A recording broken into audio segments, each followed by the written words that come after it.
I'm Linda, 30 years old. Not too long ago, I worked as a pharmacy clerk, but now I'm on maternity leave, raising my 3-month-old daughter.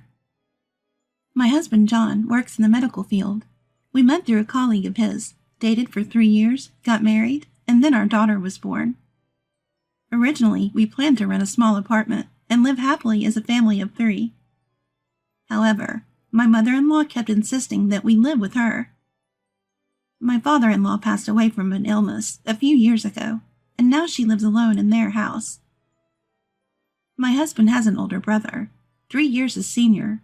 Originally, the plan was for his brother to take over the family business. However, they've always had a rocky relationship with their mother. His brother loved drawing and wanted to work in the animation industry. Despite their mother's objections, he moved to Boston to pursue his dream. Well, my mother-in-law has always been a bit of a meddler. She's the type who needs to know everything that's going on. When my brother-in-law would finish his part-time job a bit late, she'd call his workplace just to check if he was still there. No matter how many times we asked her to stop, she'd cry and say, "I'm just worried about you. Why would you say that to me?" Eventually, brother-in-law got so fed up that he moved out right after high school. I can't blame him. I would have done the same. It wasn't just brother-in-law. My husband also had his fair share of issues with mother-in-law's behavior. They had a lot of conflicts over the years. To this day, mother-in-law can't seem to understand. She'd say, "He's such a disappointment. How could he betray his parents' expectations?" Every time we met, she'd bring it up, and it was getting old. With brother-in-law gone, mother-in-law kept saying she was lonely and wanted us to live with her. While moving in together was a big ask, I felt bad seeing her cry. My husband's family home was in the countryside with a lot of land. They had built a house there, thinking brother-in-law would eventually live in it, so we decided to move there. Since we'd be neighbors, we'd set some ground rules. "We might be family, but don't interfere with our lives. Don't come into our house without asking. Stick to the rules, okay?" Knowing mother-in-law, she'd probably want to be involved in our lives. I could already see the eagerness in her eyes. But we couldn't let her disrupt our happiness. Thankfully, my husband was firm with her, and she reluctantly agreed, saying, "All right, I understand." Maybe she realized it wouldn't be in her best interest for us to leave, so she listened to my husband. For a while, she really did keep her distance. She'd call before visiting to see our daughter, and things seemed to be going well. I started to think that maybe this could work. But I didn't realize that this was just the calm before the storm. Our daughter had severe colic and cried loudly every night. We tried feeding her, changing her diaper, and everything else, but nothing worked. "It's okay. What's the matter, Jennifer?" Holding my crying daughter. I gently pat her back. I remembered a friend telling me that when her baby had severe colic, she'd take her for a drive. I tried it, and while my daughter would fall asleep in the car, she'd wake up as soon as we got home. It wasn't really helping. As if that wasn't stressful enough, there's been another issue lately. Mother-in-law has started making surprise visits in the middle of the night, especially when my husband is working late. On this particular night, my husband was on a late shift. Despite it being past 1 a.m. and my daughter crying loudly, mother-in-law showed up again. "Do you even know what time it is? It's so disruptive to have her crying this loud. Make her stop." She was yelling at my 3-month-old daughter to be quiet. "Hey, what are you doing? Please be quiet. You're scaring Jennifer, and she won't stop crying." I was sleep-deprived and frustrated, so I snapped back at mother-in-law. We had agreed she wouldn't interfere when we moved in, but lately she's been coming over more and more, especially when my husband isn't around. If this continues, I'll talk to my husband, and we might just leave. Being a new mom was already challenging, and mother-in-law's behavior was making it even harder. The next day, I considered telling my husband about the incident, but he came home looking exceptionally tired, so I held back. Time flew by with the demands of childcare, and before I knew it, my husband was working another night shift. That night, my daughter's crying was particularly intense. In my desperation to soothe her, I didn't notice mother-in-law entering our house. I sensed the bedroom door opening and turned to see mother-in-law walking in uninvited. Whoa! I was so startled to see her that I let out a surprised shout. Suddenly, I noticed a bat in mother-in-law's hand. "Your child's crying is too loud. Make her stop!" she yelled, raising the bat. "Watch out!" In an instant, I shielded my daughter from the impending threat. A sharp pain hit my head and everything went black. When I opened my eyes, I was in a hospital bed. My husband was beside me. Holding my throbbing head, I anxiously asked, "Where's Jennifer? Is she okay?" Clinging to my husband, I sought reassurance about our daughter. "Calm down, Linda. Jennifer is fine. A pediatrician is checking on her right now." Hearing that she was safe, tears streamed down my face. But my relief was short-lived when I heard the next piece of information. Apparently, mother-in-law had called the ambulance, and her story was outrageous. She claimed she heard a loud noise in the middle of the night, and upon checking our house, she found me lying in a pool of blood. She suggested we might have been attacked by a burglar. Moreover, she had taken photos of the scene and sent them to my husband, who was at work, via WhatsApp. The audacity of her actions sent chills down my spine. What is she talking about? She is the one who hit me, right? Why is she fabricating this burglar story? I can't forgive her. At that moment, I revealed everything about mother-in-law's behavior to my husband. I should have told him sooner. What if something had happened to our daughter? The mere thought drained the color from my face. After hearing everything, my husband was shaking with rage. Despite our agreement to keep boundaries, not only did she break her promise, but she also entered our home uninvited in the middle of the night and tried to assault me because of our daughter's crying. My husband immediately went home to check our security camera footage. I had previously told him about mother-in-law's verbal abuse. Since there was no evidence, and he didn't want to take sides, we had installed a surveillance camera to gather proof. I was planning to check the camera footage and warn my mother-in-law after confirming that she was using abusive language. We never imagined it would capture something like this. The footage clearly showed mother-in-law, bat in hand, attacking me.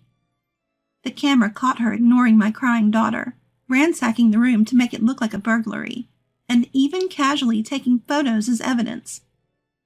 Afterwards, it recorded her shaky voice calling the ambulance. Her acting was so convincing that even my husband was taken aback. Of course, we couldn't let this slide just because she's family. My husband handed the footage over to the police. After reviewing it, officers went to mother-in-law's place and took her to the station for questioning. She clearly hadn't expected a camera in the room. Upon realizing this, she exploded in anger, accusing me of deception. "You tricked me! I can't forgive that woman!" she ranted. But I hadn't tricked her. She entered our home, assaulted me, and left our crying daughter alone.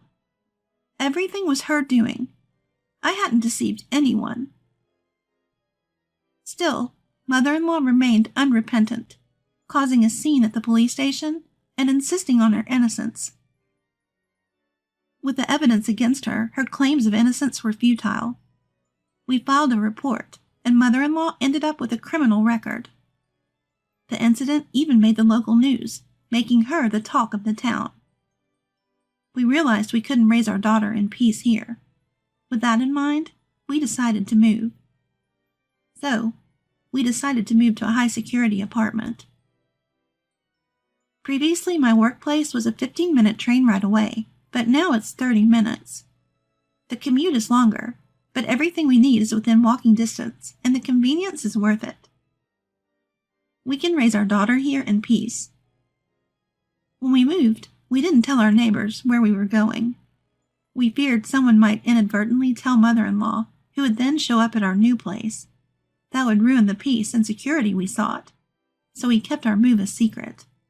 Naturally, when mother-in-law returned to our old place, she found it empty. We later heard from brother-in-law that mother-in-law had been incessantly calling him, demanding to know our whereabouts, but brother-in-law, knowing her nature all too well, kept our secret.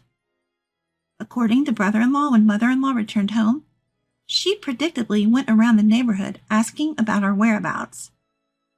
But given the recent incident, the neighbors, fearing for their own safety, didn't engage with her.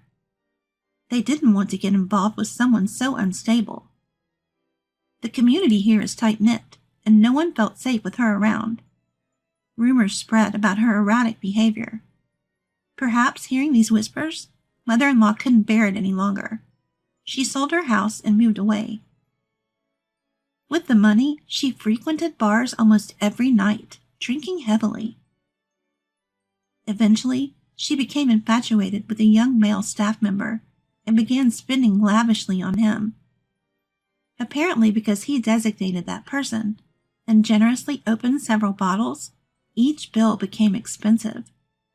Her bill skyrocketed, and before she knew it, she was millions in debt.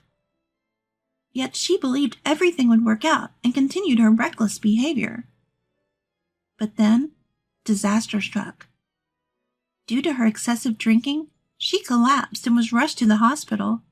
The doctor said she needed immediate surgery. After the procedure, she had to stay in the hospital for a while. While in the hospital, she kept calling us saying, "I feel so alone here. I want you to visit me after I'm discharged. I want you to live with me and take care of me." Has she forgotten what she did to me back then? She's been so selfish in her demands. I mean, who would want to care for a mother who hit her daughter-in-law and put her granddaughter in danger? Besides, I've heard that my brother-in-law has a fiancé, and he doesn't want to introduce her to such a dangerous person. After all, we have a restraining order against her because of that incident. Even now I see her, I might collapse from the traumatic flashbacks. For these reasons, no one can take care of her anymore. But she says, "It's been months since then, and I've reflected on my actions, so please take care of me now." I'm sorry, but I can't just move on from that incident. The scars from that time are still fresh.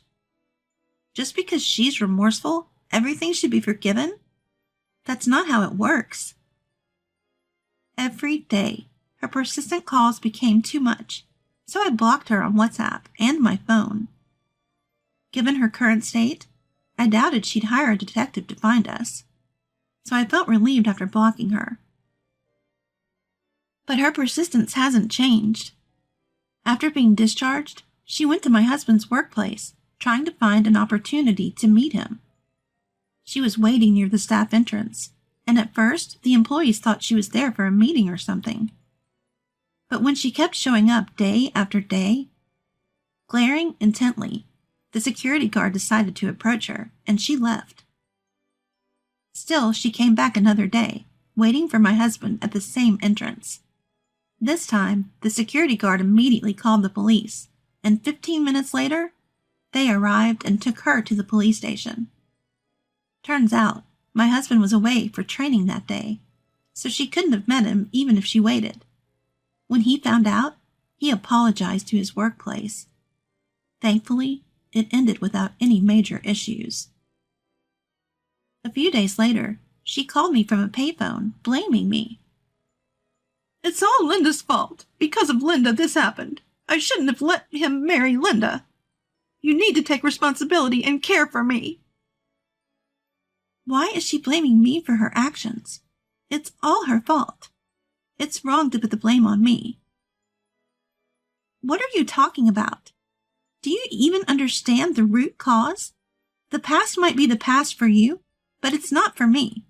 I still have scars, and sometimes I can't sleep because of the trauma. I don't want to see you anymore. I don't want to see her. When I said that, she raised her voice. It's because Linda is weak-hearted. When you're married, sometimes you need to forgive. Linda caused all this fuss, and now my life is in ruins. Take responsibility. She was yelling over the phone, but I didn't respond. Previously, my lawyer advised me to record any interactions with her and to screenshot any WhatsApp messages or emails for evidence. So I always had a voice recorder in my bag ready to use. Of course, I reported everything to my lawyer. Perhaps she got a notice from the lawyer because she stopped calling me after that. My husband decided it was the last straw. He called her and warned that if she continued this behavior, we'd call the police again, and then he hung up. Immediately after, we changed our mobile phone numbers. My brother-in-law did the same, and finally, we felt free from her. However, in case of emergencies, we gave our number to my uncle, a former police officer. We trusted him not to accidentally share it with her. Plus, she's always been wary of him, so she wouldn't dare call him. After explaining everything to my uncle, he assured us he'd handle things if needed. Later on, she decided to find a job to pay off her debts. Due to her age, she couldn't find a high-paying job. She tried calling relatives to borrow money, but no one was willing to help. Desperate, she took on multiple part-time jobs to repay her debts. But she struggled with relationships at work and had difficulty learning tasks. She often got yelled at by her younger boss. On a brighter note, my daughter stopped having nightmares. Now she sleeps peacefully, making it hard to believe she ever had such troubles. Perhaps our old home wasn't a comfortable place for her. From now on, I hope for peaceful days with my husband and daughter.